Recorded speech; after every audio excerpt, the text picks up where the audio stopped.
Hi, నేను సుబ్బలక్ష్మి. ఈరోజు నేను మీకు ఒక స్టోరీ చెప్తాను. సముద్రం దగ్గరలో ఉంది ఒక ఊరు. ఆ ఊర్లో దుర్గా అని ఒక అమ్మాయి ఉండేది. తను చిన్నప్పటి నుంచి గొప్పగా చదువుకోవాలి, గొప్ప పొజిషన్లో ఉండాలి అని కలలు కనేది.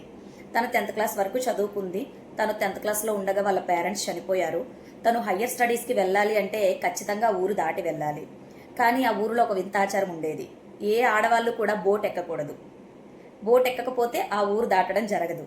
సో తనకి సపోర్ట్ చేసే వాళ్ళు లేక తన కలలు అక్కడే ఆగిపోయాయి. కొంతకాలానికి తనకు పెళ్లి జరిగింది. పాప బాబు పుట్టారు. తన కూతురు కూడా దుర్గాలానే గొప్ప పొజిషన్లో ఉండాలని కలలు కనేది. కానీ 10th క్లాస్ తర్వాత తన కూతురుకు కూడా తనలాంటి సిచ్యువేషనే ఎదురైంది. కానీ ఈసారి దుర్గా సైలెంట్గా ఉండలేదు. తన కలలకి, తన విజయానికి అడ్డు వచ్చింది ఏదైనా సరే తన కూతురికి అడ్డు రాకూడదనుకుంది. పోరాడింది, విజయం సాధించింది. తన కూతుర్ని ఊరు దాటించింది. ఈరోజు ఒక గొప్ప పొజిషన్లో ఉండేలా చేసింది. ఈ రోజున చాలామంది మహిళలు గొప్ప పొజిషన్లో ఉన్నారంటే దాని వెనకాల ఖచ్చితంగా వాళ్ళ తల్లుల కృషి ఉండే ఉంటుంది.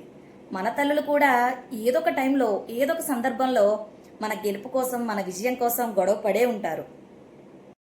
తన కూతురు తనలా మిగిలిపోకూడదని ఆరాటపడే, పోరాటం చేసే ప్రతి తల్లికి ఈ కథ అంకితం. సో మనం కూడా మన మదర్స్ ఆశించినట్టుగా మన గోల్స్ వైపు ఈరోజు ఒక్క స్టెప్ వేద్దాం. వాళ్ళని ప్రౌడ్గా ఫీల్ అయ్యేలా చేద్దాం.